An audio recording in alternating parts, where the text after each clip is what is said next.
J'ai lancé l'enregistrement, le partage d'écran.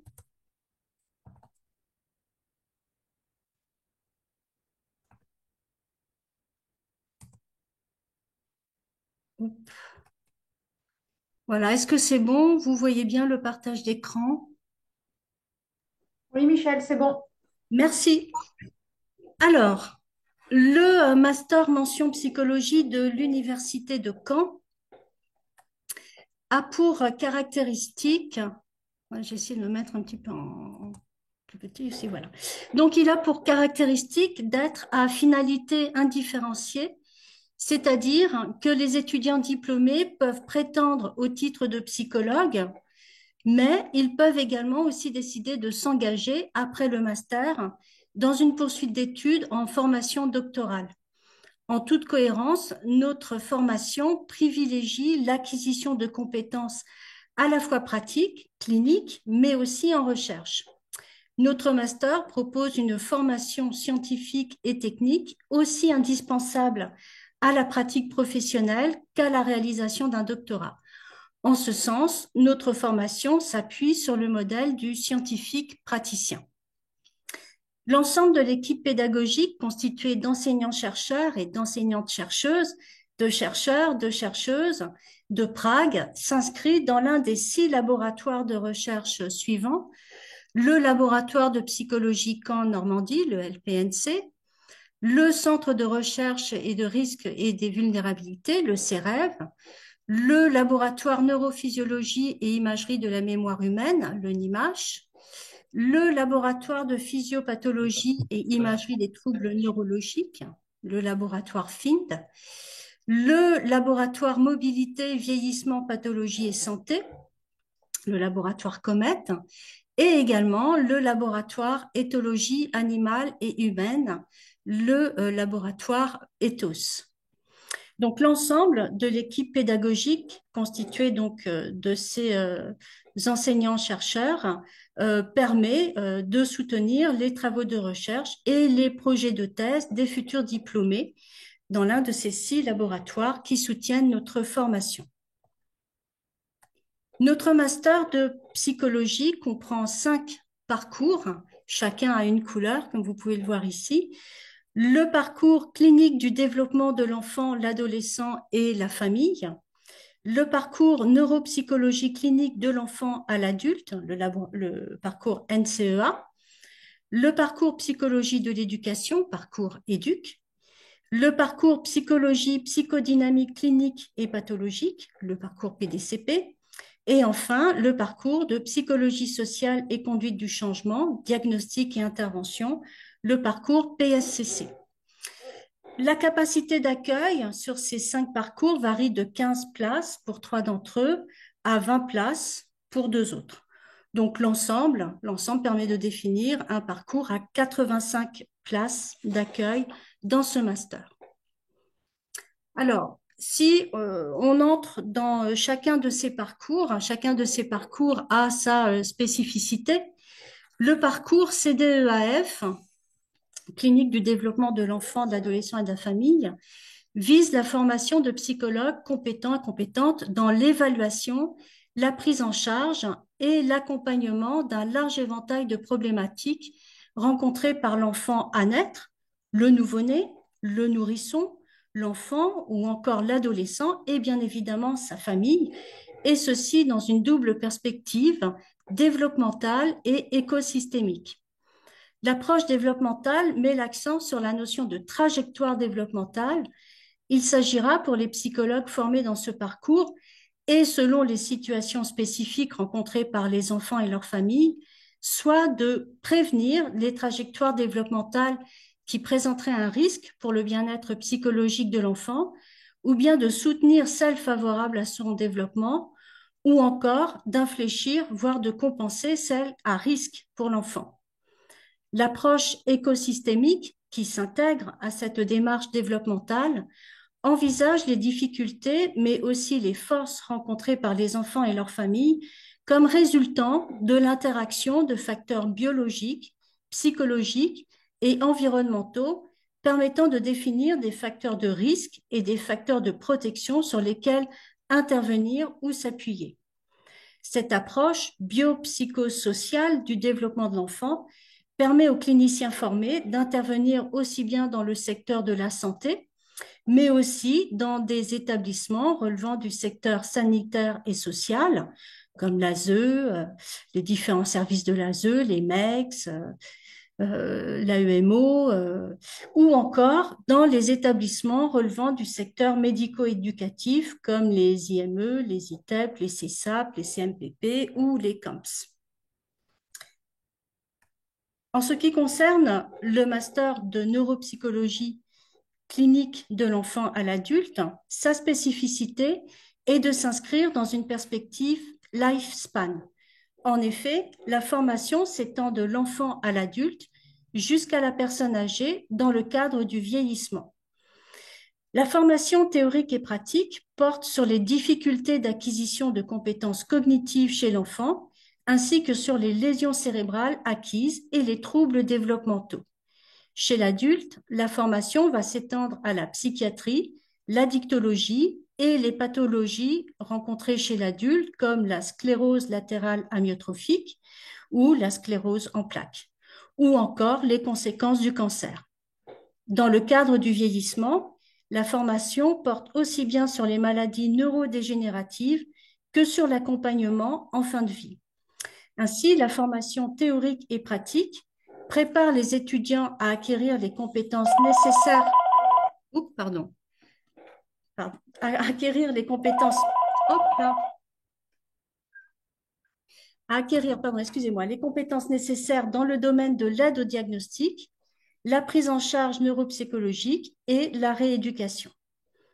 Ces aptitudes sont actuellement sollicitées dans divers secteurs d'activité dans lesquels s'insèrent nos étudiants, comme les secteurs hospitaliers, le centre ressources pour les troubles du langage et des apprentissages, les services d'accompagnement médico-sociaux pour adultes handicapés, les services d'éducation spécialisée et de soins à domicile, les instituts médico-éducatifs, le centre ressources de l'ouïe et de la parole ou encore les centres de rééducation et réadaptation fonctionnelle pour enfants ou adultes.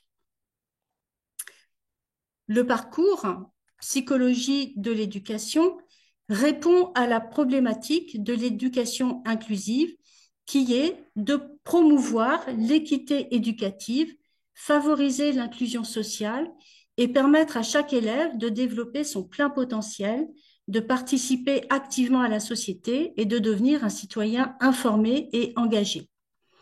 Dans ce parcours, les psychologues formés sont engagés dans la prévention, l'évaluation et l'intervention auprès d'enfants, d'adolescents et même d'adultes présentant des difficultés d'apprentissage, des troubles de l'apprentissage, des troubles cognitifs ou du comportement ou une souffrance psychologique ayant des répercussions sur l'éducation. La scolarité, la communication, les habiletés sociales, les conduites à risque, la santé, etc. Ils seront alors formés à intervenir dans les lieux et organismes d'éducation, tels que l'éducation nationale, mais pas que l'éducation nationale, et dans les établissements de santé, les services médico-sociaux et de nouveaux dispositifs liés à l'éducation inclusive, comme les équipes mobiles d'aide à la scolarisation, ou encore les unités d'enseignement maternel autisme, ou bien les unités d'enseignement élémentaire autisme, ou bien encore les dispositifs d'autorégulation.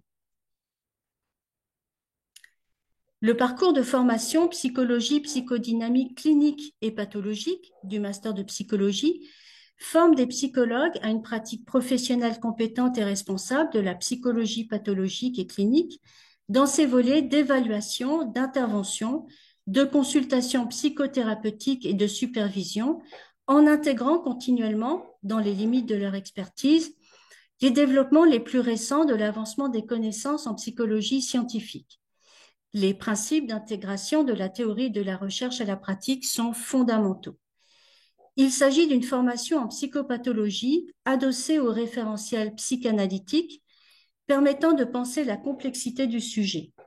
Les troubles psychopathologiques, crises existentielles et violences agies ou subies y sont étudiés comme résultant d'une vulnérabilité psychique liée à des crises existentielles, des conflits inter- ou intrasubjectifs et ou à des traumatismes actuels ou passés.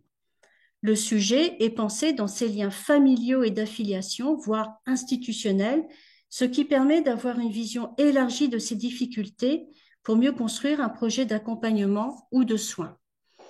Ce parcours de master vise ainsi à former des psychologues engagés dans la prévention, l'évaluation et l'intervention auprès d'enfants, d'adolescents et d'adultes présentant une souffrance psychologique telle qu'elle entraîne des répercussions sur la santé, les habiletés sociales, les liens affectifs, la vie professionnelle ou provoque des conduites à risque.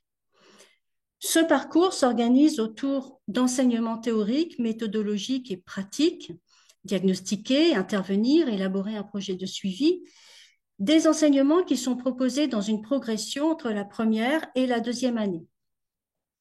De nombreux professionnels exerçant dans le domaine du droit, de la santé et du handicap et issus des secteurs hospitaliers, pénitentiaires, médico-éducatifs, du médico-social et de la pratique libérale interviennent dans cette formation pour initier l'étudiant à la pratique et le mettre en situation.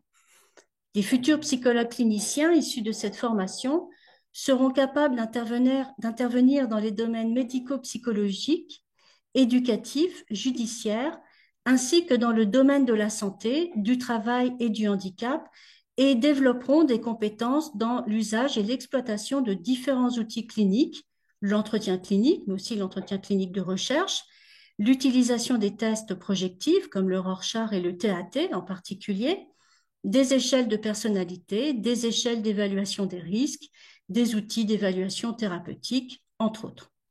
Donc, il s'agit d'une formation professionnalisante de qualité, mais qui souhaite aussi renforcer l'intérêt pour la recherche en psychologie et psychopathologie clinique dans les divers champs en prise avec l'actualité scientifique. En ce qui concerne enfin le parcours psychologie sociale des conduites du changement, le parcours PSCC, l'objectif de ce parcours est de développer des compétences de psychologie orientées vers l'accompagnement du changement, comment aider les gens à adopter plus de comportements de santé et réduire les comportements à risque, comment accompagner les gens vers plus de comportements cohérents avec des perspectives de développement durable d'un point de vue éco-citoyen, d'un point de vue humain.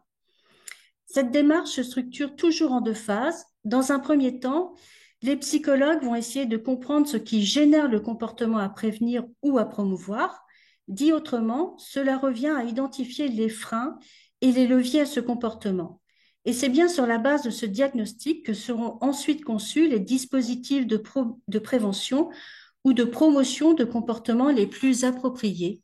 Au fil du master, les étudiants et étudiantes sont amenés à construire une sorte de boîte à outils théorique et méthodologique pour pouvoir construire leurs interventions psychosociales de manière à ce qu'elles soient le plus efficaces possible. Cette logique d'accompagnement au changement sera illustrée tout au long du master dans 3 champs. Dans le cadre du travail et des organisations, avec par exemple des missions de prévention des risques psychosociaux dans les organisations, qu'il s'agisse d'entreprises privées ou semi-privées, comme la Poste, des services publics, comme l'université, ou d'associations, comme la Croix-Rouge. Dans le champ de la santé publique, avec par exemple des missions en collaboration avec l'Établissement français du sang pour optimiser leur campagne de demande de dons ou la mise en place de dispositifs de prévention des addictions en milieu hospitalier. Et enfin, dans le champ de la citoyenneté, avec par exemple des missions pour limiter le gaspillage alimentaire auprès du grand public, avec l'association de consommateurs et consommatrices, ou prévenir le harcèlement scolaire dans les écoles. Notre formation, quel que soit le parcours, repose sur une architecture qui est commune aux 5 parcours. Cette architecture repose sur une organisation en 2 blocs de compétences. Le premier bloc vise à l'acquisition de compétences théoriques et de méthodologies spécialisées pour l'élaboration du diagnostic et l'élaboration d'une intervention en psychologie. Le deuxième bloc vise à développer des compétences pratiques pour l'élaboration d'un projet, ainsi que le développement des capacités d'intervention et de prise en charge. Ces 2 blocs de compétences sont proposés à chacun des 4 semestres de la formation. Ainsi, au premier semestre de la première année, Les étudiants suivent principalement des unités d'enseignement théorique et méthodologique spécialisées à chaque parcours, mais ils suivent aussi à chaque semestre une UE, comme ici l'UE2, et au premier semestre et l'UE7 au second semestre, qui propose des modules d'unités transversales suivis par tous les étudiants des 5 parcours. Il s'agit de choisir un enseignement entre 2 modules qui abordent une problématique spécifique, comme par exemple l'addiction, pour laquelle les étudiants reçoivent des différentes approches de la psychologie, la neuropsychologie, la psychopathologie ou encore la psychologie sociale. Le bloc 2, lui, est davantage centré sur l'acquisition de compétences liées à la posture du psychologue, le savoir-être, et comprend des unités d'enseignement de pratique professionnelle. En première année, les étudiants sont également amenés à réaliser un stage obligatoire d'observation et de pré-professionnalisation de 300 heures, ainsi qu'un travail d'étude et de recherche qui correspond à 100 heures de travail personnel, qui s'ajoute donc aux 300 heures de stage et aux 380 heures de la formation, qui comprend quasiment autant de cours magistraux que de TD. En deuxième année, on retrouve exactement la même architecture avec les 2 blocs de compétences, mais l'accent est mis clairement sur l'apprentissage de compétences pratiques, tant dans le bloc 1 et particulièrement à nouveau dans le bloc 2. De nouveau, les étudiants réalisent un stage de 300 heures minimum obligatoire et doivent également produire un travail de recherche ou d'analyse clinique. L'accent est davantage mis sur la pratique, comme le montre le nombre d'heures de travaux dirigés, qui est bien plus conséquent que le nombre de cours magistraux. Au cours de ces 2 années, la formation est assurée par des enseignants-chercheurs, des chercheurs appartenant aux différents laboratoires précédemment cités, mais également par un nombre conséquent de professionnels, surtout en deuxième année.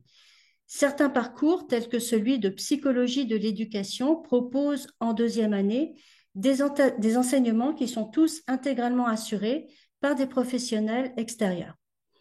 Donc, notre master partage un lien très fort avec le monde professionnel qui accueille les étudiants en stage, qui participent à leur formation pendant les semaines d'enseignement, mais également qui participent à l'évaluation des étudiants lors des soutenances de fin d'année. En ce qui concerne le calendrier sur l'année, notre organisation annuelle s'organise autour d'une alternance entre les semaines de cours et les semaines de stage. Au premier semestre, les semaines de cours alternent entre le Master 1 et le Master 2. À la rentrée, les 2 promos de Master 1 et 2 sont en cours simultanément, hein, ce que vous pouvez voir sur ce diaporama. Donc, en bleu, vous avez les semaines de cours des Master 1, en orange, les semaines de cours des Master 2. Sur les 2 premières semaines de septembre, vous voyez, le bleu et l'orange sont présents simultanément, ce qui signifie donc que les Master 1 et les Master 2 sont en cours simultanément. Mais après ces 2 premières semaines, eh bien, on voit l'alternance se mettre en place telle que lorsque les M1 sont en cours, eh bien, les M2 sont en stage et réciproquement. Au second semestre, cette organisation en alternance est maintenue avec des semaines consécutives de stage qui vont être plus longues. Les étudiants sont 2 semaines en cours, puis 2 semaines en stage. L'année universitaire des Master 1 et des Master 2 débute par une journée d'intégration au cours de laquelle les M1 et les M2 peuvent se rencontrer, ainsi que les différents parcours, hein, ces 5 parcours peuvent échanger, se rencontrer entre eux. Au cours de cette journée d'intégration, des parrainages peuvent être mis en place entre les M1 et les M2. Parrainage qui permet aux M2 de guider, de donner, de faire part de leur expérience d'anciens M1 à l'université de Caen. Au cours du mois d'octobre, on a une réunion des tuteurs et des tutrices de stage qui est organisée à l'UFR. Ce temps de rencontre permet, en rassemblant les différents tuteurs et tutrices de stage, il permet un échange direct entre les enseignants-chercheurs et les tuteurs et tutrices pour réfléchir ensemble à la formation sur le terrain des étudiantes.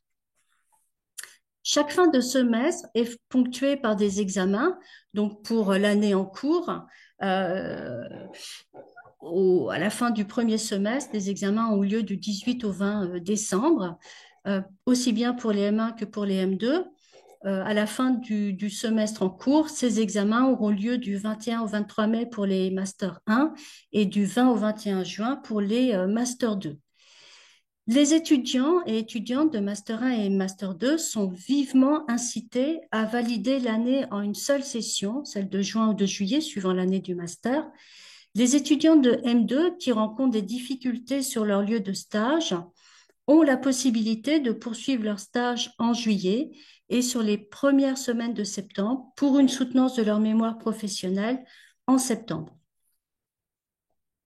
Alors, en ce qui concerne la réussite des promos de l'année 2022-2023, parmi la promo des 87 étudiants inscrits en Master 1 au cours de l'année universitaire 2022-2023, vous pouvez voir que 92% d'entre eux ont validé leur année et ont pu poursuivre en M2. 2 étudiants ont abandonné la formation, 3 ont redoublé. Parmi les 87 étudiants de Master 2, 98% de ces étudiants ont été diplômés en fin d'année. Un étudiant a abandonné, un autre n'a pas été diplômé. Ce que montrent ces chiffres, c'est que même si la sélection est difficile pour entrer en Master 1, être sélectionné en Master 1 ne garantit pas une diplomation automatique au bout des 2 années. Il faut continuer de fournir un travail conséquent.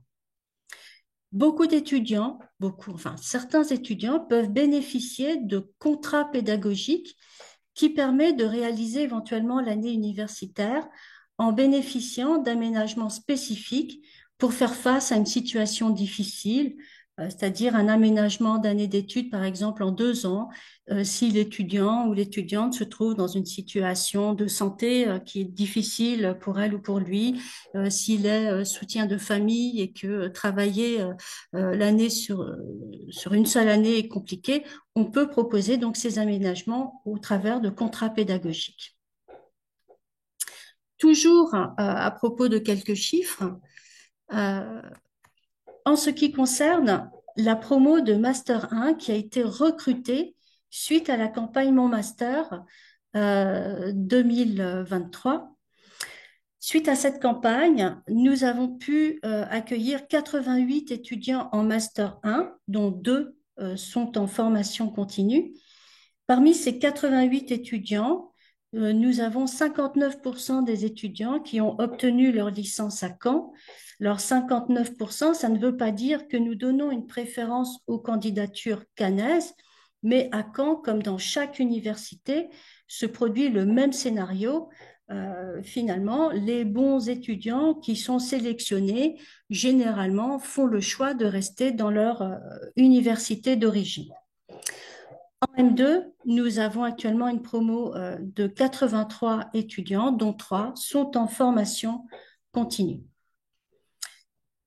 À l'université de Caen, les conditions d'études qui sont directement évaluées par les étudiants et les étudiantes sont des conditions jugées comme étant très bonnes.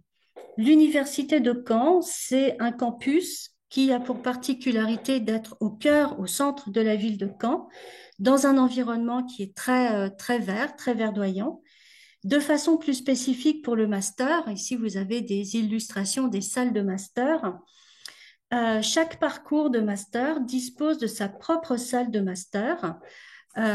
Ces salles sont équipées de matériel innovant, comme vous pouvez le voir ici, des chaises à roulettes qui sont très utiles pour travailler, par exemple, les dynamiques de groupe. Les salles sont occupées par les étudiants de master exclusivement, donc d'une semaine sur l'autre, étant donné notre fonctionnement en alternance, soit par les M1, soit par les M2 d'un parcours. Nous disposons également de supports numériques et notamment d'espaces de formation en ligne via e-campus, permettant aux étudiants un accès au contenu des cours. L'insertion professionnelle des étudiants diplômés l'insertion professionnelle est évaluée par directement l'Université de Caen qui réalise des enquêtes d'insertion professionnelle. Ici, on a les résultats de cette insertion professionnelle à 18 et 30 mois pour les étudiants issus de la promo 2021, donc ceux qui ont été diplômés en 2021. Et ce que montrent les résultats de cette enquête, c'est que cette insertion est très bonne. 18 mois après leur diplomation, les étudiants sont 97,8% à être en poste, ce qui est un très beau taux d'insertion professionnelle, un taux qui se maintient à 30 mois après l'obtention du diplôme, où on est à 95,5%. Plus on est à distance du diplôme, plus la part d'emploi stable, CDI ou CDD, augmente. Cet indicateur évalue, la part d'emploi stable, évalue le rapport entre le nombre d'étudiants diplômés ayant un emploi de niveau cadre rapporté au nombre de diplômés en recherche d'emploi. Donc l'intégration professionnelle se fait principalement sur le territoire normand, ce qui s'explique par le fait que si les étudiants étaient originaires de la Normandie, eh bien, ils s'insèrent professionnellement dans leur région. Mais on a aussi pas mal d'étudiants qui, n'étant pas initialement originaires de la Normandie, tombent sous le charme de la Normandie et continuent leur activité professionnelle en Normandie. La satisfaction des diplômés est très grande. Alors, ça signifie quoi? La satisfaction des diplômés est très grande. Bien, cela signifie que les diplômés estiment que la formation qu'ils ont reçue est en adéquation avec le poste qu'ils occupent. Donc, globalement, une pleine satisfaction de la formation et de l'emploi occupé confirme pleinement, finalement, l'adéquation qui existe au moment de la sélection entre le projet professionnel des étudiants et la formation qu'ils ont visée pour réaliser leur objectif professionnel. Alors, ces bons chiffres sur la satisfaction dans l'emploi et sur l'insertion professionnelle s'expliquent aussi donc par le fait que dans le master de psychologie de l'Université de Caen, nous avons une capacité d'accueil limitée. Comme je vous ai dit, elle est de 85 places sur l'ensemble des 5 parcours. Une capacité d'accueil limitée qui impose une sélection. Pour la campagne passée, cette sélection passe nécessairement par la plateforme Mon Master, Trouver mon master. Pour la campagne à venir, pour la campagne 2023-2024, le calendrier national s'organise comme suit. Du 26 au 24 mars, vous allez pouvoir déposer votre candidature sur la plateforme Trouver mon master. Puis, du 2 avril au 28 mai, les commissions pédagogiques vont procéder à l'examen des candidatures et la phase principale d'admission, c'est-à-dire les réponses aux candidats, vont s'échelonner du 4 juin au 24 juin. Il y a une phase complémentaire du 25 juin au 31 juillet au niveau national, mais en général, cette phase complémentaire en psychologie, elle ne nous concerne pas car nous avons en général les candidats pour réaliser les inscriptions dans chacun des parcours que nous proposons. Donc, entre les dates de candidature et les réponses aux candidats, ce sont donc les équipes pédagogiques qui vont traiter les candidatures. Pour l'Université de Caen, le calendrier est ainsi fixé. Nous procéderons à l'examen des dossiers sur le mois d'avril. Les convocations aux auditions seront envoyées au 26 avril et l'audition des candidats aura lieu les 13 et 14 mai 2024. Alors, en ce qui concerne la phase d'examen des candidatures, à l'Université de Caen, donc, cette phase d'admissibilité se réalise, donc, comme je vous l'ai dit, entre le 2 avril et le 24 avril. Et cette phase d'examen des candidatures se fait en 2 temps.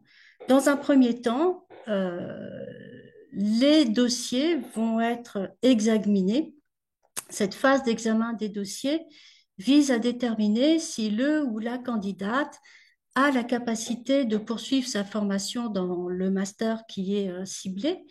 Sont pris en compte le niveau des prérequis académiques, c'est-à-dire les notes des 5 premiers semestres de votre parcours en licence de psychologie et celles éventuellement obtenues sur d'autres parcours de formation. Sont également considérés dans cet examen l'origine géographique du candidat, les contenus d'enseignement suivis, ainsi que toutes les expériences mentionnées dans le dossier de candidature. Généralement, cette phase va permettre de sélectionner 60 à 80 étudiants par parcours, 60 à 80 étudiants par parcours, donc pour chacun des 5 parcours que j'ai mentionnés. Ces étudiants seront alors convoqués à la deuxième étape d'examen d'admission. Alors, la deuxième étape est celle des auditions qui se déroulent les 13 et 14 mai. Les auditions ont lieu par visioconférence et ne concernent que les candidats qui ont été sélectionnés à l'issue de la phase d'examen des dossiers. Au cours de cette audition, le ou la candidate est amené à présenter et justifier son projet professionnel et son projet de formation. Alors, ça signifie, on va l'interroger sur le type de poste qu'il envisage pour son projet, sur les missions qu'il peut également envisager pour son projet professionnel. C'est également essayer de voir quels sont les moyens qu'il se donne pour atteindre son objectif de formation. A-t-il ou a-t-elle réfléchi à un projet de stage? Alors je dis bien réfléchir à un projet de stage, ce qui ne signifie pas avoir déjà une promesse de stage, même si le candidat ou la candidate n'a pas une promesse de stage, il peut peut-être déjà avoir un projet, vers quelle structure se projette-t-il, que peut-il dire de ce futur stage, dans quel type de structure souhaite-t-il ou souhaite-t-elle acquérir ses compétences et développer son analyse clinique. Les membres du jury vont examiner l'adéquation entre le projet professionnel et l'offre de formation en tenant compte bien sûr de la motivation du candidat.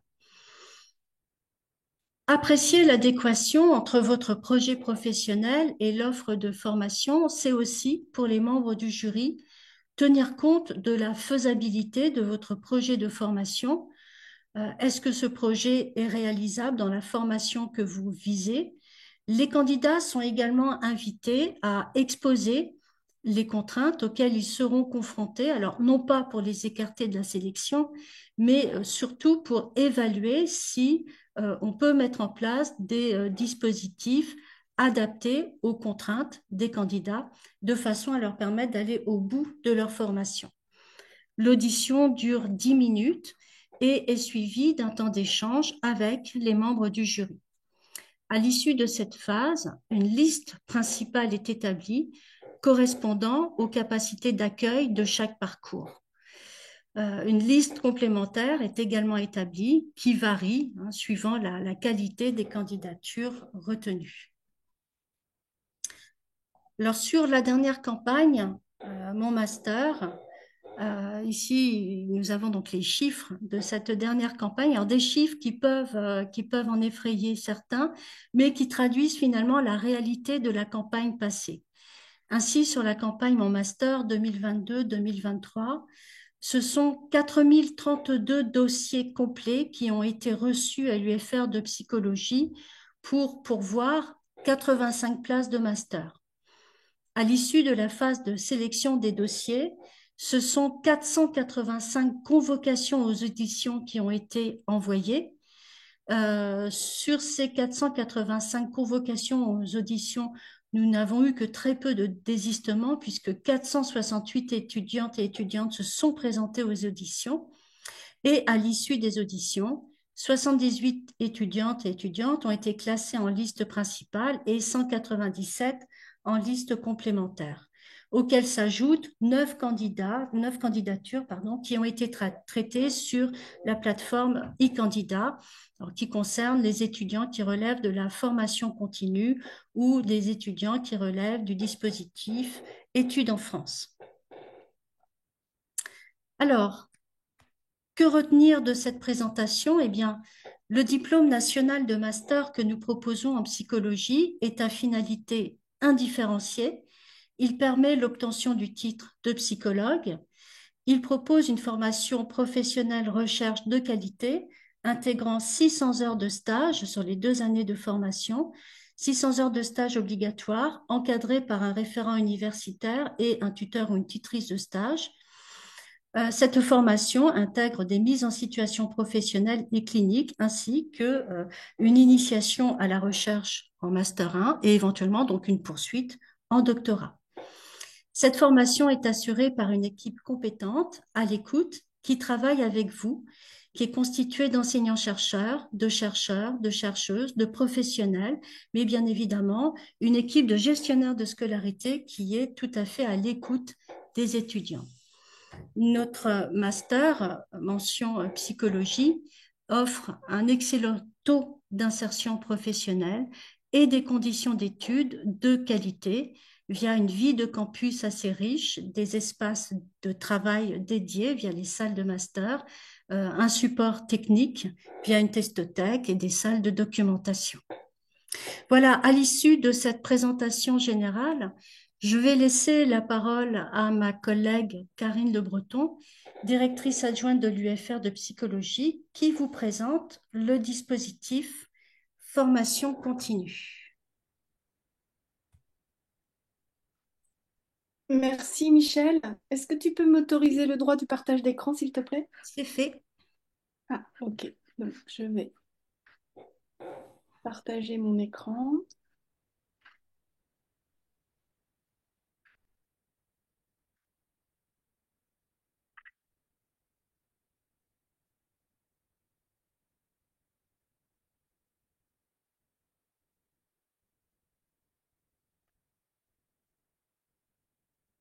Voilà, bonjour à toutes et tous. Donc, quelques informations concernant spécifiquement l'admission en master dans le cadre de la formation continue.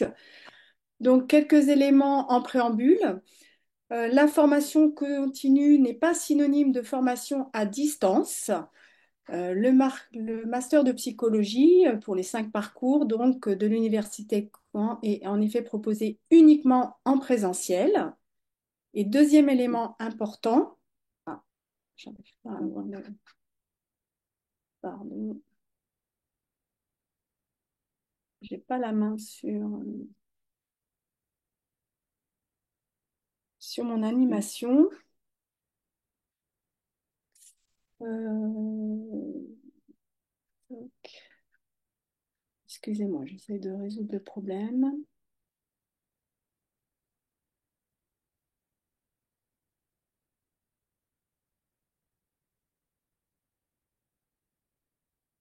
Pourquoi je ne peux pas sortir?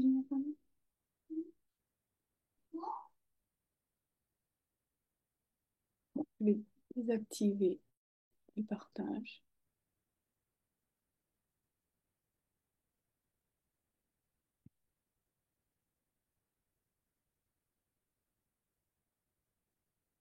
Je pense que c'est parce que je suis sur Mac. Je vais réessayer.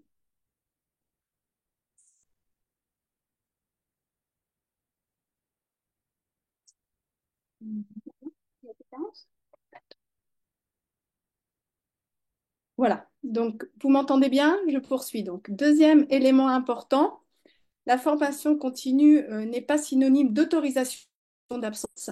La présence en cours est en effet obligatoire. Toutes les absences doivent être dûment justifiées. Et un élément qui concerne aussi bien les étudiants en formation initiale qu'en formation continue, sur lequel je vais revenir juste après, c'est que donc une activité salariée n'est pas un motif d'absence justifié. C'est vrai donc également aussi pour les étudiants en formation initiale. Je crois qu'il faut être clair, une activité à temps plein est tout à fait incompatible avec la réalisation du master. Et dans le cadre d'une activité à temps partiel, elle doit être compatible avec le calendrier universitaire. Il convient donc d'anticiper la charge financière de ce master et le temps qu'il va falloir y accorder. Et comme on vient de vous l'indiquer, il est possible, sous certaines conditions, de pouvoir bénéficier d'un contrat pédagogique, par exemple de réaliser si on a une activité à temps partiel, son M1, voire aussi son M2 en 2 ans. Donc, qu'entend-on par formation initiale versus formation continue? La question qui doit être posée, c'est est-ce que vous avez interrompu ou non vos études? Si tel n'est pas le cas, vous relevez du statut de formation initiale, ce qui signifie en France que l'État français prend en charge les frais de votre formation. Dans le cas où vous avez interrompu vos études, vous relevez potentiellement, mais c'est à définir, je vais vous expliquer, de la formation continue, c'est-à-dire que l'État français ne prend pas en charge les frais de votre formation. Dans le premier cas, si vous êtes en FI, comme ma collègue vient de vous l'indiquer, vous devrez postuler via la plateforme Mon Master avec 12 à 13, voire à 18 places selon les parcours. Dans le cas où vous avez interrompu vos études à un moment ou un autre, même si en ce moment vous êtes étudiant, eh bien, vous devrez candidater à la plateforme e-Candidat et impérativement contact en amont avec le service FC de l'UFR de psychologie. 2 places sont généralement disponibles pour l'admission, pour l'entrée en M1 dans chacun des parcours. Dans le cas d'une candidature en M1, et que ce soit en FI ou en FC, ce sont strictement les mêmes dates qui viennent de vous être proposées concernant la campagne de recrutement, donc avec le dépôt des dossiers entre le 26 février et le 24 mars, suivi donc d'examen des dossiers et d'audition des candidatures et résultats transmis à partir du 4 juin. Dans le cas d'une admission en M2, il est possible effectivement d'intégrer directement le M2 à condition bien évidemment d'avoir déjà réalisé une première année de master et uniquement dans le cadre de la formation continue. Dans ce cas, là aussi, la candidature se fait via la plateforme e-candidat selon le calendrier qui est présenté ici. Donc, contact service FC en amont et avant donc le 11 mars. Dépôt des dossiers de candidature entre le 11 et le 24 mars, avec également le complément d'un questionnaire en ligne. Les examens des candidatures s'effectueront entre le 26 et le 29 mars. Là aussi, avec des auditions des candidats entre le 8 et le 12 avril. Et donc, une réponse au plus tard le 26 avril, qui devra être confirmée au plus tard le 14 juin. Donc, si potentiellement si vous avez interrompu vos études, eh bien, vous relevez potentiellement de l'AFC. Qu'est-ce que ça veut dire? Ça veut dire que peut-être vous êtes salarié en recherche d'emploi ou vous exercez une profession libérale. Et dans ce cadre, vous avez déjà obtenu un financement. Dans ce cas, vous le relevez forcément de la formation continue.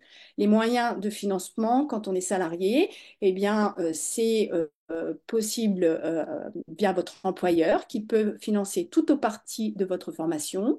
Si vous êtes dans le cas d'une reconversion professionnelle, vous pouvez faire une demande de financement via la transition pro, un organisme spécifique.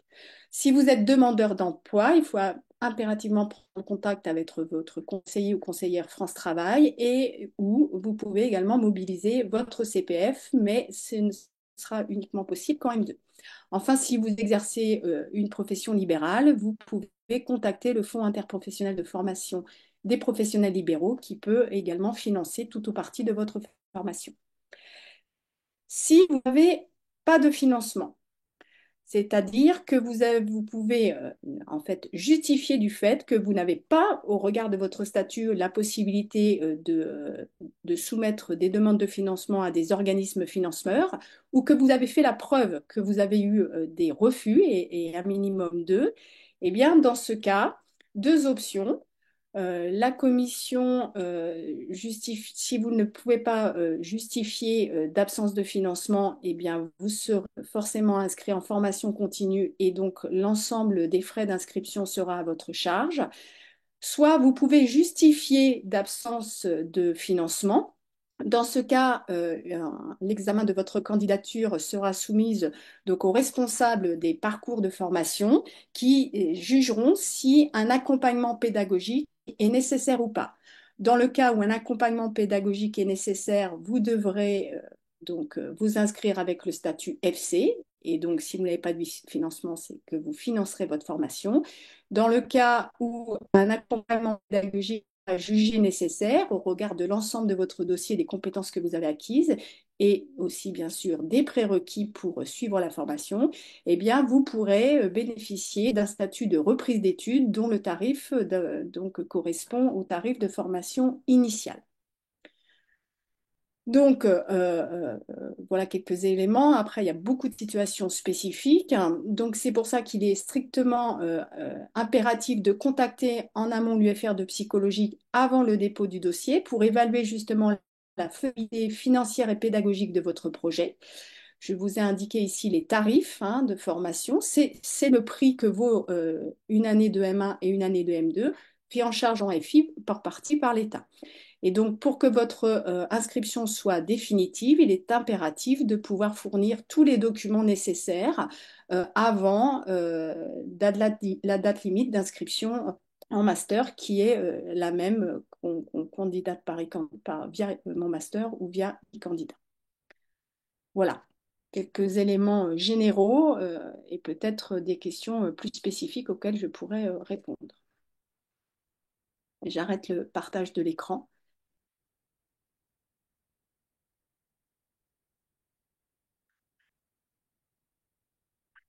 Et je te laisse la main, Michel. On ne t'entend pas. Voilà. Bien, donc maintenant, merci Karine. On peut maintenant passer aux questions. Je vois que les collègues ont déjà commencé à traiter pas mal de questions.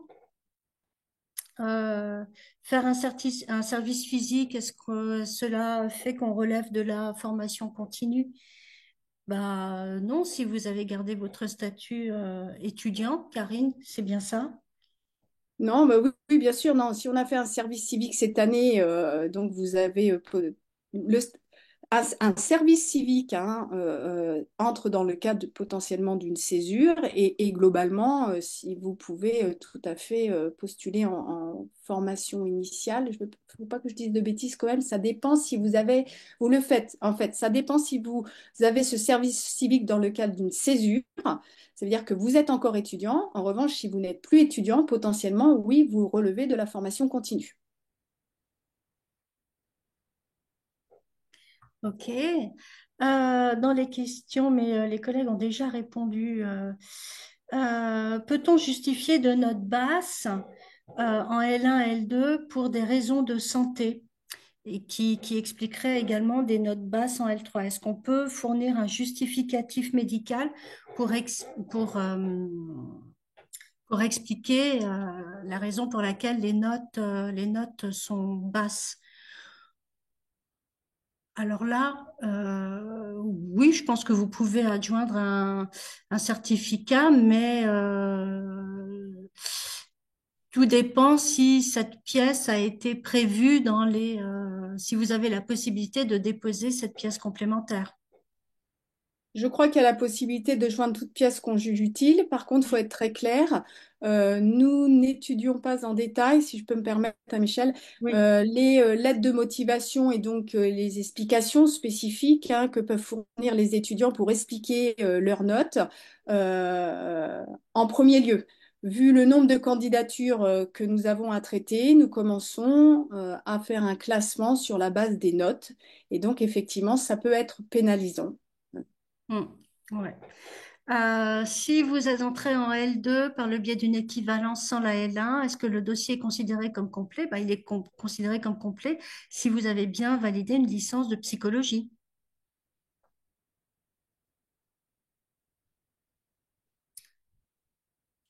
C'est une des conditions à remplir. Alors, vous avez obtenu une équivalence, donc pas de problème, hein.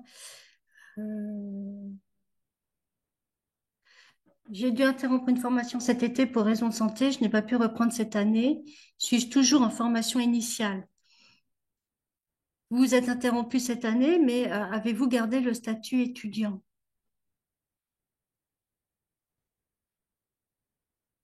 Si vous avez gardé ce statut étudiant, vous êtes toujours en formation initiale. Maintenant, si vous êtes passé sur un autre statut, comme l'expliquait ma collègue Karine Le Breton, vous basculez en formation continue dès lors que vous avez un statut de salarié ou en recherche d'emploi ou en profession libérale.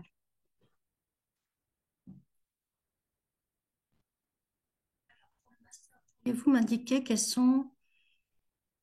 Alors là, ce sont les collègues de psychologie sociale qui peuvent répondre à Mathieu Gendron.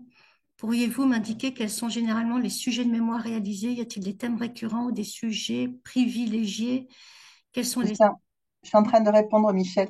Ah ben vas-y, fais-le à Voilà. l'oral. Ben, je peux le faire à l'oral, je suis en train de le faire à l'écrit. Hop. je- Donc, bonjour. Les thèmes, c'est ce que je suis en train de vous écrire. Ils sont très variables et ils sont liés, excusez-moi pour les fautes, ça tape mal.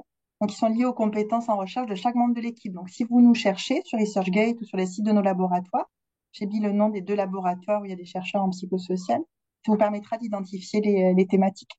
Et puis, pour le projet de mémoire, il sera défini quand vous intégrerez la formation chez nous. Donc, on vous expliquera tout ça. C'est très accompagné. On vous expliquera tout ça à ce moment-là, au moment de votre éventuelle intégration. Voilà. Alors, Florine, pourriez-vous préciser la différence entre l'approche psychodynamique, mais je pense qu'il manque un bout, entre l'approche psychodynamique et quoi d'autre? Je ne sais pas. Donc, si vous pouviez préciser votre question, ce sera plus simple pour y répondre. Prenez-vous en compte la fac d'origine sur la manière de notation? Et l'approche psychanalytique, Michel. Ah, La suite de la question arrive un peu plus bas. ah oui, Donc, moi je lis au c'est fur à et à nos mesure. collègues euh, Bah, est-ce qu'Alexandre est là? Si Alexandre est psychodynamiques. là, Alexandre et Astrid sont là. ah bah, je les laisse répondre alors. Bonjour. En fait, la différence, c'est que la psychanalyse est considérée comme une méthode de traitement, alors que l'approche psychodynamique, elle englobe un ensemble de théories beaucoup plus larges qui s'inspirent de l'orientation psychanalytique. Donc, dans un premier cas, on est sur une méthode à visée thérapeutique, alors le deuxième, on est sur un référentiel épistémologique de penser le sujet dans sa globalité. Bien, merci Alexandre. Alors, pourriez-vous... alors, les stages peuvent-ils se faire en cabinet libéral? Alors, dans le parcours CDEAF, non. Clinique du développement de l'enfant, de l'adolescent et de la famille, non. Les stages ne se font pas en cabinet libéral, ne serait-ce que pour des raisons de suivi de patients, de thématiques. C'est un peu plus délicat en cabinet libéral. Et de façon générale, les stages en cabinet libéral ne se font pas sur ce master de psychologie. Les collègues peuvent compléter s'ils le souhaitent. Oui, moi je confirme, Michel. En psychologie de l'éducation, c'est la même chose en fait, hein. On évite les stages en cabinet libéral dans la mesure du possible afin que les étudiants puissent découvrir une approche institutionnelle en fait, au niveau des structures dans lesquelles ils vont partir en stage. Donc voilà, on privilégie les stages en institution, en structure. Merci, Si je peux Céline. compléter, en fait, généralement M2, c'est pas le cas, clairement, pour tous les parcours. Je pense qu'on peut dire ça. Sur le M1, ça peut dépendre, et ça peut dépendre de l'activité libérale si elle s'exerce au sein d'un cabinet plus large où il y a d'autres professionnels. Et dans le parcours de neuropsychologie particulièrement, comme nous demandons à nos étudiants de M1 de privilégier deux stages, compte tenu du fait que on leur demande d'acquérir une expertise, commencer à acquérir une expérience à la fois chez l'enfant et l'adulte, et donc qu'on privilégie la réalisation de deux stages. Il se peut que pour des contraintes de recherche de stage et pour pouvoir trouver un stage, les étudiants, quelquefois, sous couvert du référent universitaire, réalisent un stage dans un cabinet libéral à condition comme je le disais tout de suite, que ce psychologue travaille dans un groupement un peu plus large où il y a d'autres professionnels. Il pourra donc voir la dynamique du travail en équipe. Et même si ce n'est pas une institution au sens vraiment large du terme, eh bien, commencer à entrevoir un petit peu les mécanismes institutionnels à travers cette expérience. Mais ça reste rare et encore une fois, sous couvert, tous les stages sont de toute façon réalisés sous couvert du référent universitaire, une discussion entre l'étudiant, le référent universitaire et le tuteur de stage. Ok, merci Karine. Alors, vous classez en fonction des notes à partir de quelle moyenne vous jugez un bon dossier? Ben, je dirais que la moyenne est faite par les dossiers reçus. En général, tout dépend du nombre de dossiers que l'on reçoit, tout dépend de la teneur de ces dossiers, mais sans se voiler la face, en deçà de 12, les choses peuvent être un petit peu compliquées. Mais je ne peux pas vous dire, la note moyenne à Caen, c'est 12, 13, 14, 15 ou 16. Tout dépend vraiment de la constitution des dossiers reçus. Ce sont les dossiers qui vont donner le là, en quelque sorte. Alors, même chose pour le parcours neuropsychologie. Est-ce que, voilà, Karine, si tu veux répondre, est-ce qu'il y a des moyennes nécessaires pour entrer en parcours de neuropsy? Bah, il y a Ludivine qui est là, je crois, mais de façon générale, pour tous les parcours, en fait, on va ordonner les candidatures en fonction de la qualité des dossiers. Dans un premier temps, effectivement, sur la base des résultats académiques qui prendront en compte les résultats. Alors, c'est variable selon les parcours, l'algorithme de classement, mais globalement, on prend en compte quand même l'ensemble des années universitaires. Également les expériences éventuellement supplémentaires avant ou après ou en parallèle qui ont été réalisées. Et dans le parcours de neuropsychologie, on tiendra compte effectivement un petit peu de l'université d'origine, non pas qu'on privilégie nos étudiants, mais la neuropsychologie n'est pas forcément enseignée dans toutes les universités françaises dès là et là, alors que c'est le cas chez nous.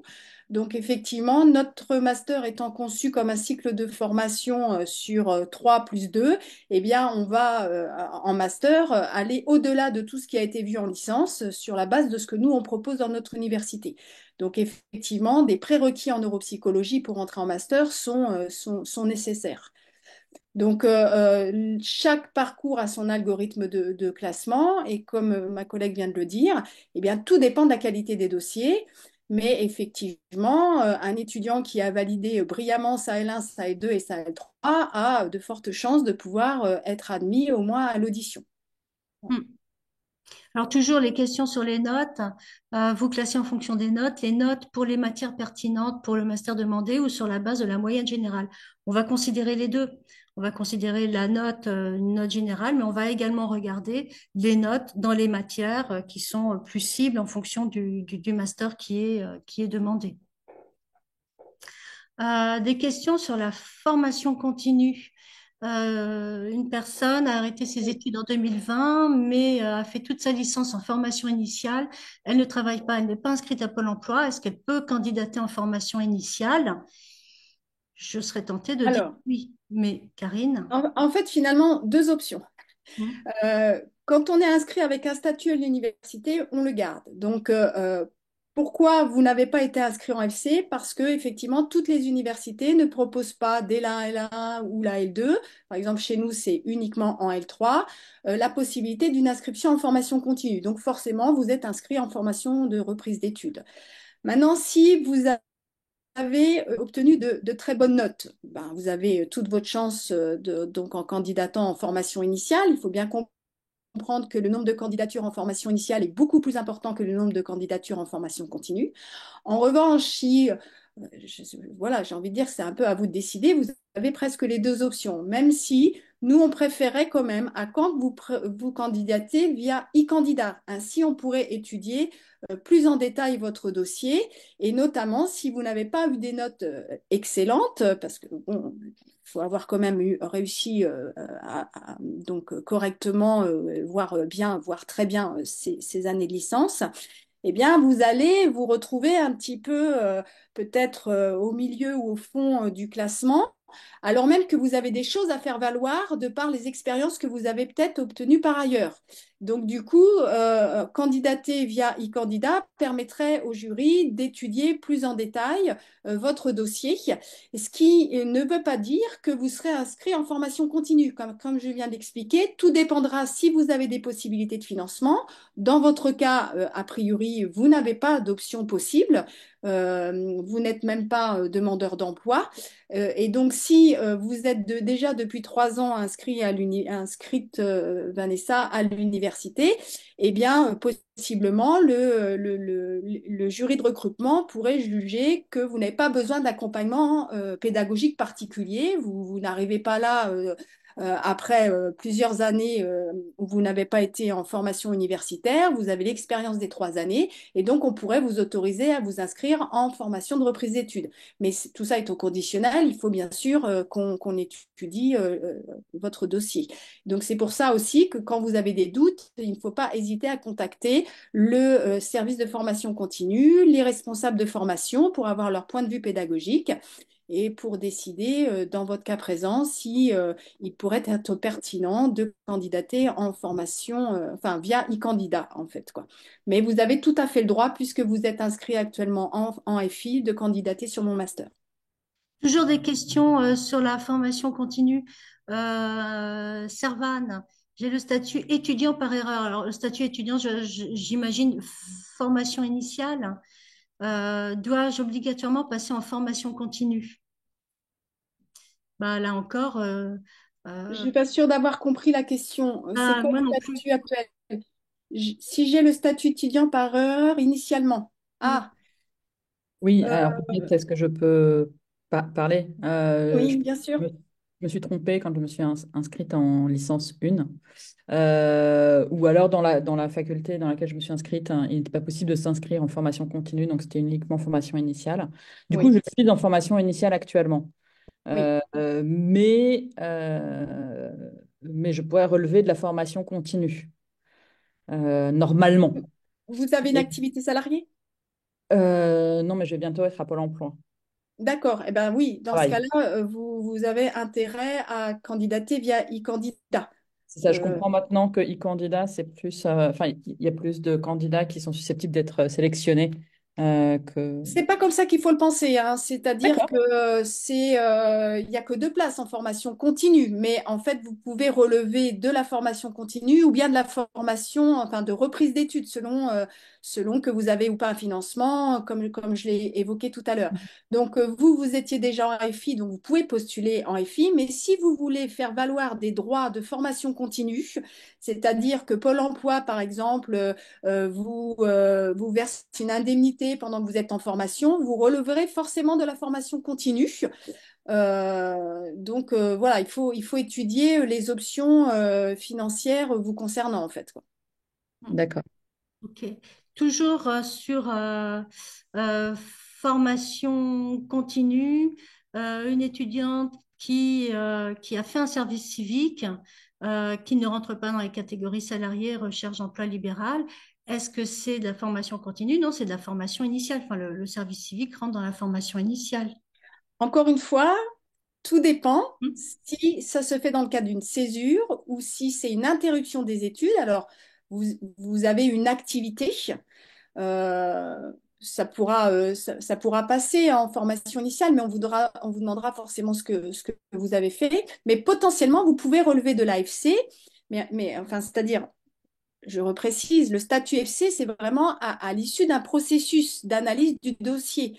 Si vous n'avez pas de financement, pas la possibilité de financement, comme ce sera votre cas, parce qu'en fait, finalement, vous étiez étudiant et vous avez fait un service civique, si vous pouvez relever de France Travail, maintenant on dit plus Pôle emploi, ben, peut-être que ça peut effectivement s'inscrire dans le cadre de la formation continue, ou bien vous serez autorisé à vous inscrire en reprise d'études. Donc, si c'est pas fait dans le cadre d'une cédure, vous n'êtes plus étudiant en fait. Dès lors qu'on interrompt ses études, on relève potentiellement de l'AFC. Voilà. Donc, Et c'est la même. si par ailleurs vous avez fait un service civique parce qu'en fait vous n'avez pas été pris l'année dernière en M1, eh bien vos notes n'auront pas changé. Donc possiblement vous avez plus d'intérêt à postuler sur eCandida pour qu'on étudie plus en amont votre dossier et de voir toutes les opportunités de financement que peut-être vous ne connaissez pas mais qui existent et qui vous permettraient de rentrer en formation continue. Hmm. Donc, c'est à peu près le même cas de figure pour Grabos, qui a obtenu son Master 1 de psychologie en 2021 et souhaite reprendre en Master 2 PDCP en 2024. Est-ce que cela relève de la formation continue? Bah, Ah bah, parce que, strictement. voilà, Strictement. voilà, tout dépend de ce que vous avez fait depuis 2021 et 2024. Voilà.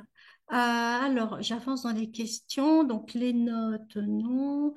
Faut-il un projet de recherche dans les pièces demandées lors de l'admission sur la plateforme Mon Master? Non. En tout cas, à Caen, on ne vous demande pas un projet de recherche. Les projets de recherche sont encadrés par les enseignants-chercheurs responsables de chacun des parcours et donc ils dépendent des appétences et des domaines d'expertise des enseignants-chercheurs. Donc, c'est pas un prérequis au moment de la candidature. Alors, je suis fonctionnaire, hein, je suis actuellement en licence. Comme je m'autofinançais, je n'avais pas de compte à rendre. Ah, je suis Auréline, je suis fonctionnaire en disponibilité depuis 3 ans. Je suis actuellement en licence en formation initiale à l'IED Paris 8. Aux portes ouvertes, on m'avait indiqué que comme je m'autofinançais et que je n'avais pas de compte à rendre, je devais candidater en formation initiale. Alors là, Euh, que vous autofinancez, mais que vous n'aviez pas de compte à rendre. En fait, là, c'est l'équipe pédagogique qui va juger si vous avez besoin d'un accompagnement pédagogique. Donc, il vous faut... mais bon, si vous êtes à l'IED, vous êtes en formation initiale. Oui, je suis en Vous êtes formation à- initiale. Ah oui. Enfin, je vais dire, vous êtes étudiante. Voilà, vous avez peut-être déjà... vous êtes en reprise d'études, si je comprends bien, c'est ça? Oui, c'est ça. Voilà. Et donc, pardon, je vais mettre ma caméra quand même, c'est pas. Donc, potentiellement, vous relevez de la plateforme e-candidat. Mais on pourrait juger que un accompagnement pédagogique n'est pas nécessaire et que si vous avez un financement, pas de financement par un OPCO, un organisme formateur, Pôle emploi ou autre, eh bien, effectivement, vous pourriez on pourrait vous autoriser à vous inscrire en reprise d'études. Euh, et, et potentiellement, vous pouvez postuler en formation initiale également, puisque vous êtes actuellement étudiante.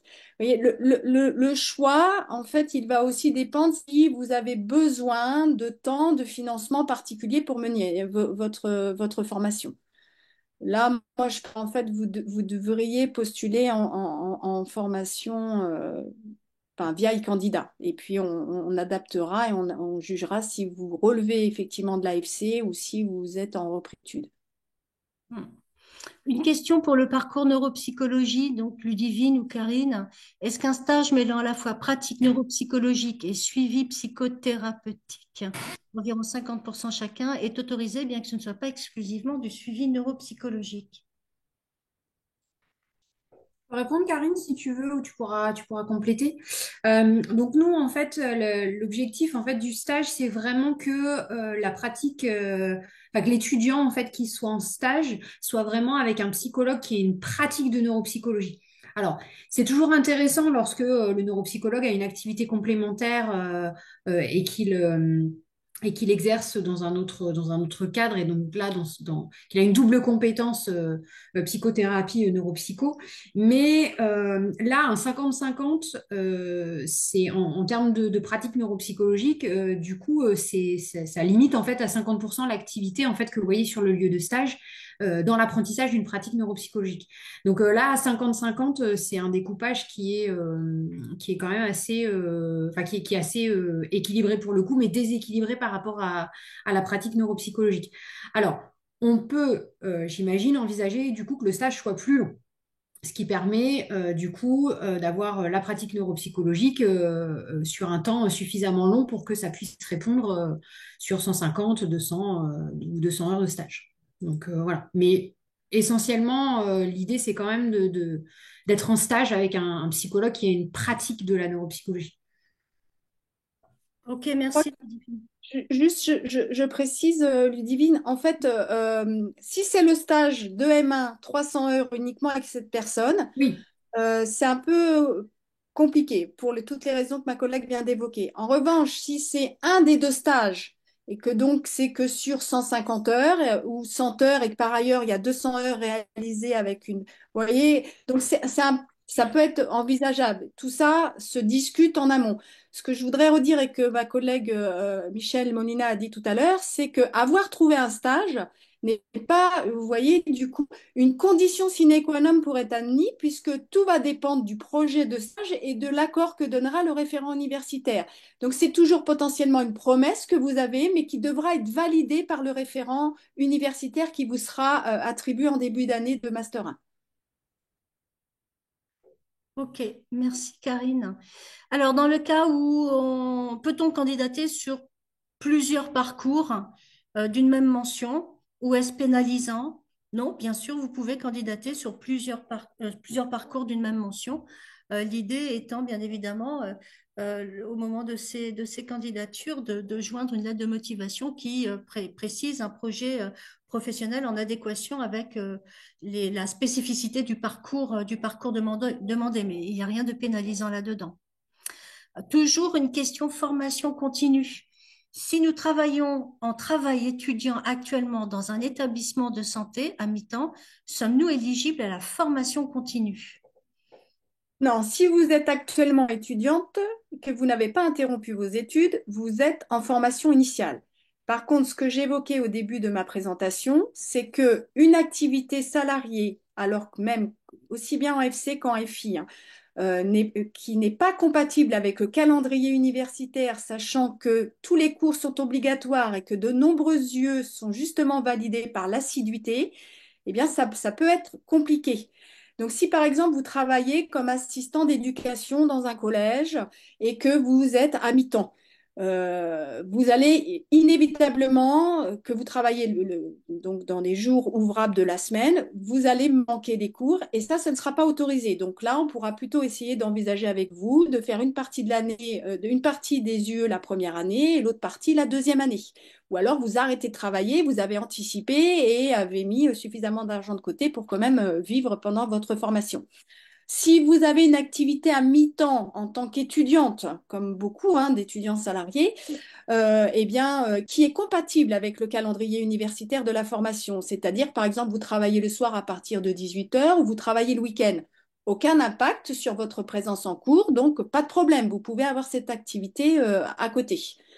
Donc, ce sont des éléments qu'il faut que vous mentionnez. Non, ce sont pas des éléments discriminants, hein, comme ma collègue l'a dit tout à l'heure, hein, pour la sélection en master, mais c'est des éléments qu'il est important de fournir au jury de recrutement pour avec vous les meilleures options qui s'offrent pour vous permettre de réussir votre formation universitaire. Ok, merci Karine. Dans quel cas candidater sur e-candidat? Candidate sur e-candidat, les candidats qui relèvent de la formation continue. Candidate sur e-candidat, les candidats qui sont hors espace européen, hormis Andorre, Principauté de Monaco et la Suisse. Alors, y a-t-il d'autres questions? Êtes-vous réticent à l'obtention d'une licence dans un établissement privé? Pas du tout. Vous pensez à l'université catholique de l'Ouest, des choses comme ça, j'imagine? Non, on a des candidats, des candidates. L'essentiel étant d'être titulaire d'une licence de psychologie. Il vous faut un diplôme reconnu par le ministère. Ah, d'accord, merci Jessica, tu avais déjà répondu. Vers qui se tourner pour savoir si on relève de l'AFC ou de l'AFI? Bah, comme l'a dit ma collègue Karine Le Breton, le mieux est de contacter le service formation continue qui pourra vous aiguiller et vous lever tous les doutes possibles. Alors, est-ce qu'il y a d'autres questions? Bonjour, vous donnez des exemples de plage horaire de cours, s'il vous plaît. Alors, Des exemples de plage horaire de cours. Les cours sont-ils dispensés du lundi au vendredi? Oui, les cours sont dispensés du lundi au vendredi la semaine où il y a cours. Des exemples de plage horaire, tout dépend des semaines, tout dépend des semestres. Mais en général, bon, vous avez quand même cours de 9 heures du matin jusqu'à 17 heures, voire 18 heures le soir, en tenant compte à la scolarité lors de l'établissement des emplois du temps. Nos gestionnaires de scolarité font bien en sorte que vous ayez quand même une coupure le midi d'au moins 1 heure pour manger. Alors, euh, les expériences professionnelles. Il y a eu des questions, j'ai vu passer des questions sur les expériences professionnelles. Est-ce qu'on tient compte des expériences professionnelles? Oui, si les expériences professionnelles sont une plus-value, apportent quelque chose aussi à votre projet de formation et à votre candidature. Il faut quand même qu'il y ait un lien. Euh,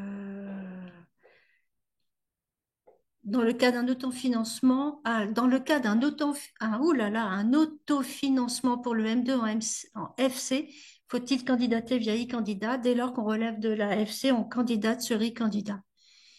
Alors, ce serait seulement un des deux stages du non, non, ça c'est autre chose. Vous dites, les collègues, hein, s'il y a des questions que je suis en train de zapper. Doit-on limiter la lettre à une page? Doit-on limiter la lettre de motivation à une page ou peut-on étendre jusqu'à 2 pages lorsqu'on a un parcours riche et varié? Je dirais que la synthèse est une qualité, c'est une qualité, donc être le plus synthétique est toujours très bien. Maintenant, même si malgré de grandes capacités synthétiques, vous avez besoin de 2 pages, je ne pense pas que ce soit le plus rebutant. Maintenant, voilà, il faut que ce soit des informations vraiment en adéquation avec votre projet professionnel, votre projet de formation présentée de façon synthétique. La synthèse est un exercice. Les expériences professionnelles ont-elles un gros poids dans la qualité de nos dossiers pour vous? Tout dépend de ce que sont ces expériences professionnelles. Si ce sont des expériences professionnelles qui vous ont permis d'élaborer, de réfléchir, de penser votre projet professionnel, oui, elles vont avoir un poids énorme et elles vont être utiles pour vous. Maintenant, si ces expériences professionnelles sont complètement déconnectées de votre projet, là, ce sera autre chose. Les collègues, vous avez le droit d'amender ou pas? Donc, je crois qu'on peut quand même dire que l'élément majeur, c'est les prérequis académiques. Et Oui. que, effectivement, les expériences vont compter, mais ne peuvent pas dépasser. Vous voyez, le poids ne sera pas plus important qu'une note un peu basse. Jamais ça pourra compenser complètement. En revanche, toutes ces expériences vous aident probablement à mieux définir votre projet professionnel, donc à construire une lettre de motivation qui est plus argumentée, plus élaborée et qui va donc aussi compter dans le choix final du classement. Mais soyons clairs, je crois, si les collègues sont d'accord avec ça, si vous avez validé votre licence à 10, et bien que vous ayez eu plein d'expériences professionnelles à côté, ça ne compensera pas. Exactement. Même chose pour cette question. Portez-vous un intérêt particulier aux candidatures qui comportent un engagement bénévole? Même chose, si cet engagement bénévole en étant sûr que vous ayez déjà les prérequis pour passer cette phase de sélection des dossiers, si cet engagement bénévole vous a permis, encore une fois, d'élaborer votre projet professionnel et faire en sorte que cet engagement bénévole devienne véritablement une plus-value par la réflexion que vous avez pu développer, oui, ce sera un plus pour vous. Mais un engagement bénévole en soi, dans l'absolu, pas nécessairement. Alors, de nouveaux messages.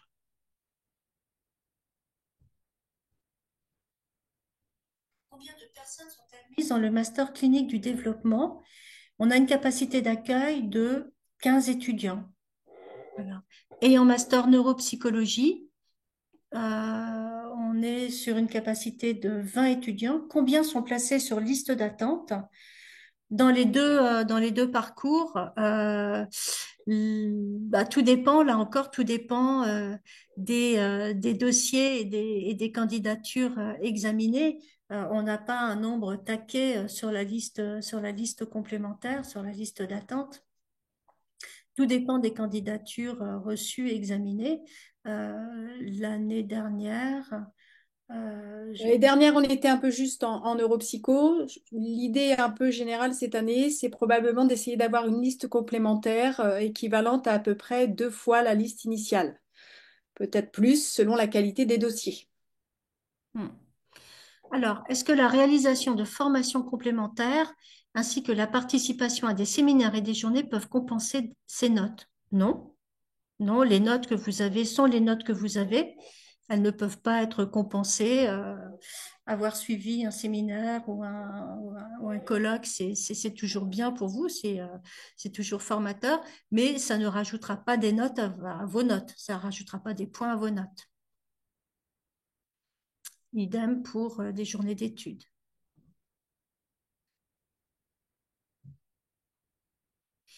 Bien que vos entretiens se fassent en visioconférence, est-ce que l'entretien pourra être déplacé si celui-ci se produit lors d'un examen? Non. Les dates des auditions sont calées, sont fixées. Pour nous, en tout cas à Caen, elles ont lieu les 13 et 14 mai. On peut pas décaler une date ou attendre une semaine après parce que on doit, au terme des auditions, établir ces classements sur liste principale et liste complémentaire. Et on doit ensuite les téléverser à une date déterminée. Donc, on ne peut pas décaler. On ne pourra pas décaler ces dates. Ceci dit, Michel, on ne pourra pas décaler la date, mais on peut essayer d'aménager l'horaire. Ah oui, vous pouvez aménager l'horaire, mais Donc, décaler les dates, si compliqué. l'étudiante ou l'étudiant sait déjà qu'il travaille sur un horaire précis, voilà, il peut nous en faire part pour qu'on puisse essayer Tout à fait. d'organiser l'entretien l'après-midi, par exemple, s'il travaille le matin ou inversement. Mm. Sachant que c'est vrai qu'on a des plages horaires qui sont réservées aux auditions, mais qui sont plus ou moins flexibles, parce qu'il peut y avoir du retard qui s'accumule. Donc voilà, ça peut, ce sont des plages horaires assez larges. Tout à fait. Mais décaler les dates, non. Si après avoir été rejeté dans toute candidature en master, on fait un service civique et on recandidate en master, il faut s'autofinancer. Euh, Vous voulez dire il faut s'autofinancer ou je comprends pas bien le sens de la question en fait. Bah, peut-être est-ce que son FC non financé, donc forcément la personne doit Hmm. donc financer personnellement sa formation. C'est ce qu'on évoquait déjà tout à l'heure, Hmm. hein. Tout dépend dans quel cadre s'effectue ce service civique. Soit est-ce que vous étiez inscrit à l'université, vous avez fait une année de césure et donc vous êtes étudiant, soit et vous candidatez sur mon master, soit vous n'étiez plus étudiant, vous pouvez donc candidater sur e-candidat. Et après, tout dépendra si on juge nécessaire un accompagnement pédagogique ou pas, et en fonction du fait que vous ayez ou pas des options de financement possibles. Alors certaines moyennes sont meilleures suivant la fac d'origine, tandis que d'autres facs notent plus dur. Le prenez-vous en compte? Alors, il semblerait qu'à Caen, les étudiants bénéficient d'une notation assez dure. Nous-mêmes, on n'est pas très tendre dans les notations avec nos étudiants, donc je ne sais pas si lorsqu'ils candidatent ailleurs, les facs font des bémols suivant le lieu d'origine.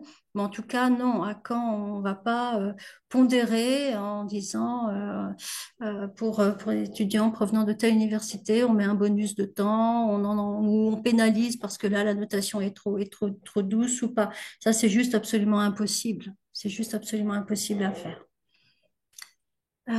Pour justifier une hospitalisation durant l'année de L1, une attestation du chirurgien peut suffire. Et a-t-on la possibilité de supprimer nos notes de L1 dans le calcul de la moyenne en raison de cette hospitalisation? Vous voulez dire sur votre relevé de notes, vous enlevez vous enlevez des notes et vous refaites une moyenne. C'est ça le sens de votre question? On ne peut pas modifier un relevé de notes. Voilà. Donc non. Non, de toute façon, vous êtes obligé de fournir votre relevé de notes. On vous demandera d'entrer vos notes, vos moyennes au semestre 1 et semestre 2 de chaque année, mais vous ne pouvez pas les modifier à souhait. D'accord? Enfin, voilà. Il faudra indiquer dans votre lettre de motivation éventuellement les difficultés que vous avez rencontrées. Et pour revenir sur la fac d'origine, les facs d'origine qui notent plus durement ou pas, on peut être amené à en tenir compte quand même quand on voit qu'il y a systématiquement donc des notes très élevées, notamment quand on va hésiter à sélectionner pour l'audition tel ou tel candidat. Dans ce cas, on va peut-être privilégier les étudiants, je parle par expérience dans le parcours de neuropsychologie, les étudiants de la fac d'origine. Imaginons une fac où il y a de très bonnes notes, eh bien, on privilégiera vraiment les meilleurs de ces étudiants-là. Et surtout quand il s'agira d'interclasser avec d'autres universités où on a repéré effectivement que les notes pouvaient être un petit peu euh, moins bonnes de manière systématique. Mais c'est souvent quand même plutôt dans les fins de classement au moment enfin, pour ceux qu'on va décider ou pas d'admettre à l'audition, en fait. En tout cas, dans le parcours neuropsychologie, on peut être alerté par ce type de situation et en tenir compte autant que faire se peut en fonction du nombre de candidatures. Alors, des questions sur l'enregistrement. Est-ce que ce webinaire est enregistré? Est-ce que vous pourrez le retrouver? Oui, il est enregistré. Maintenant, à vrai dire, je ne sais pas sur quel dispositif il est rediffusé, sur celui de l'EOI peut-être. Alors, en fait, je crois que via mon master, vous pourrez trouver le lien qui vous permet d'accéder à cette visioconférence enregistrée. L'année dernière, c'était le cas quand on tapait, quand on sélectionnait les différents parcours du master de psychologie de Caen, il y avait un lien qui vous renvoyait vers la présentation du diplôme. Et puis j'ai vu une autre question concernant des séjours à l'étranger pendant sa licence. Est-ce que c'est valorisé? Euh, Valoriser, c'est toujours un petit peu la même chose. C'est-à-dire, est-ce que vous avez été en capacité de le valoriser, a priori, dans votre lettre, mais ça va pas compter comme un plus. Voilà, ça va pas compter en moins et ça va pas compter en plus. On prendra en compte les notes. On regardera comment ont été traduites les notes obtenues dans l'université à l'étranger et voilà, s'il y a votre rang de classement éventuellement pourra compter, ça dépend un peu quelle traduction a été faite, par exemple de lettres en notes, etc., quoi. Donc on regardera et on comparera cette période à l'étranger, que ce soit une année ou un semestre, à l'ensemble de votre parcours pour voir si c'est à peu près concordant. Mais le fait de marquer sur son CV qu'on a fait un séjour à l'étranger pendant sa formation n'est pas d'emblée valorisé en tant que tel. En fait, tout dépend aussi de ce que vous y avez fait et des notes que vous avez obtenues pendant que vous étiez là-bas. Ok. Eh bien, je crois qu'on a répondu à toutes les questions, sauf erreur de ma part, mais je crois qu'on les a toutes passées. Est-ce qu'il y a encore une question? Est-ce que quelqu'un a encore quelque chose à éclaircir?